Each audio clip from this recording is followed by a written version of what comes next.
Chapter 12. And Jehovah went on to speak to Moses, saying, Speak to the sons of Israel, saying, In case a woman conceives seed and does bear a male, she must be unclean 7 days, as in the days of the impurity, when she is menstruating, she will be unclean. And on the 8th day the flesh of his foreskin will be circumcised. For 33 days more she will stay in the blood of purification. She should not touch any holy thing, and she should not come into the holy place until the fulfilling of the days of her purification. Now if she should bear a female, she must then be unclean 14 days, as during her menstruation. For 66 days more she will stay with the blood of purification. Then at the fulfilling of the days of her purification for a son or for a daughter, she will bring a young ram in its first year for a burnt offering, and a male pigeon or a turtle dove for a sin offering to the entrance of the tent of meeting to the priest. And he must present it before Jehovah, and make atonement for her, and she must be clean from the source of her blood. This is the law about her who bears either a male or a female.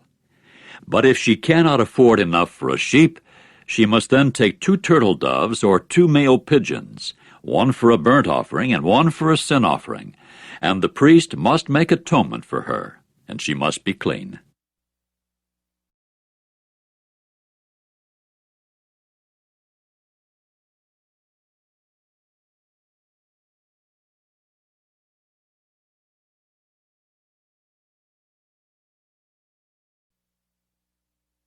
Chapter 13. And Jehovah proceeded to speak to Moses and Aaron, saying, In case a man develops in the skin of his flesh an eruption or a scab or a blotch, and it does develop in the skin of his flesh into the plague of leprosy, he must then be brought to Aaron the priest, or to one of his sons the priests. And the priest must look at the plague in the skin of the flesh. When the hair in the plague has turned white, and the appearance of the plague is deeper than the skin of his flesh, it is the plague of leprosy. And the priest must look at it, and he must declare him unclean. But if the blotch is white in the skin of his flesh, and its appearance is not deeper than the skin, and its hair has not turned white, the priest must then quarantine the plague 7 days. And the priest must look at him on the 7th day. And if in the way it looks the plague has stopped, the plague has not spread in the skin, the priest must also quarantine him another 7 days. And the priest must look at him on the 7th day the 2nd time.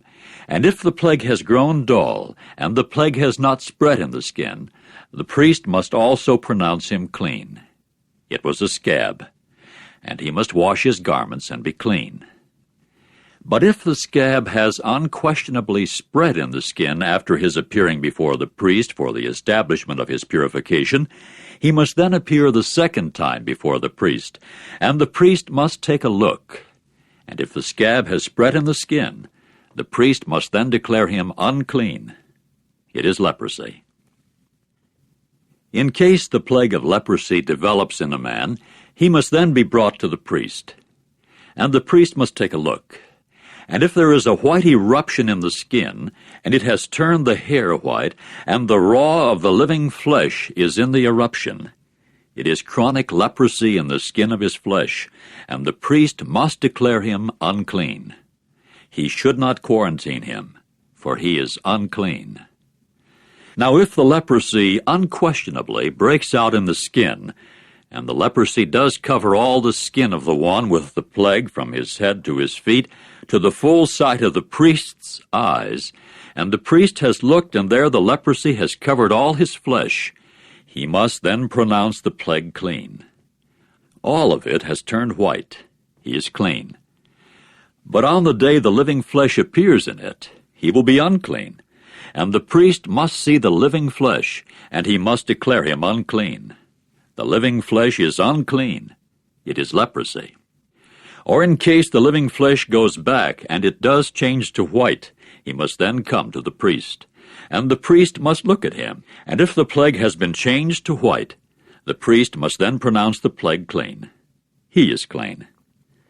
As for the flesh, in case a boil develops in its skin, and it does get healed, and in the place of the boil a white eruption has developed, or a reddish-white blotch, he must then show himself to the priest. And the priest must look, and if its appearance is lower than the skin, and its hair has turned white, the priest must then declare him unclean. It is the plague of leprosy. It has broken out in the boil. But if the priest looks at it, and there is no white hair in it, and it is not deeper than the skin, and it is dull, the priest must then quarantine him 7 days. And if it unmistakably spreads in the skin, the priest must then declare him unclean. It is a plague. But if in its place the blotch should stand, it has not spread. It is the inflammation of the boil, and the priest must pronounce him clean. Or in case there comes to be a scar in the skin of the flesh from the fire, and the raw flesh of the scar does become a reddish-white blotch or a white one, the priest must then look at it. And if the hair has been changed white in the blotch, and its appearance is deeper than the skin, it is leprosy. It has broken out in the scar, and the priest must declare him unclean. It is the plague of leprosy. But if the priest looks at it, and there is no white hair in the blotch, and it is not lower than the skin, and it is dull, the priest must then quarantine him 7 days. And the priest must look at him on the 7th day. If it unmistakably spreads in the skin, the priest must then declare him unclean. It is the plague of leprosy. But if the blotch stands in its place, it has not spread in the skin, and it is dull, it is an eruption of the scar, and the priest must pronounce him clean, because it is an inflammation of the scar. As for a man or a woman, in case a plague develops in such one on the head or on the chin, the priest must then see the plague. And if its appearance is deeper than the skin, and the hair is yellow and scarce in it, the priest must then declare such one unclean. It is an abnormal falling off of hair. It is leprosy of the head or of the chin.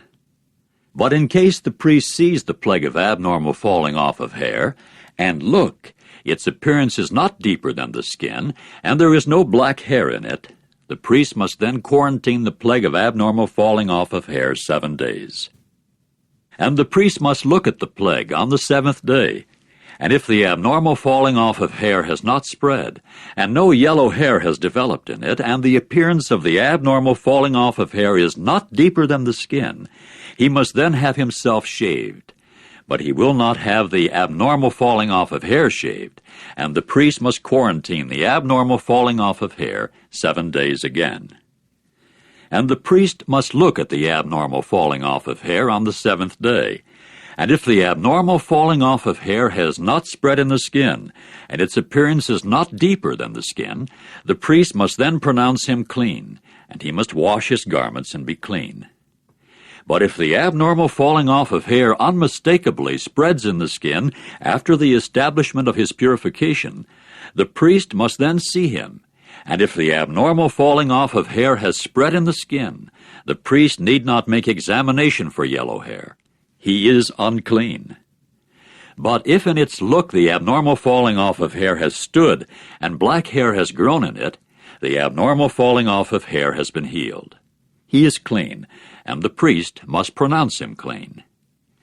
As for a man or a woman, in case blotches develop in the skin of their flesh, white blotches, the priest must then take a look, and if the blotches in the skin of their flesh are dull white, it is a harmless eruption. It has broken out in the skin. He is clean. As for a man, in case his head grows bald, it is baldness. He is clean. And if his head grows bald up in front, it is forehead baldness. He is clean. But in case a reddish-white plague develops in the baldness of the crown or of the forehead, it is leprosy breaking out in the baldness of his crown or of his forehead. And the priest must look at him.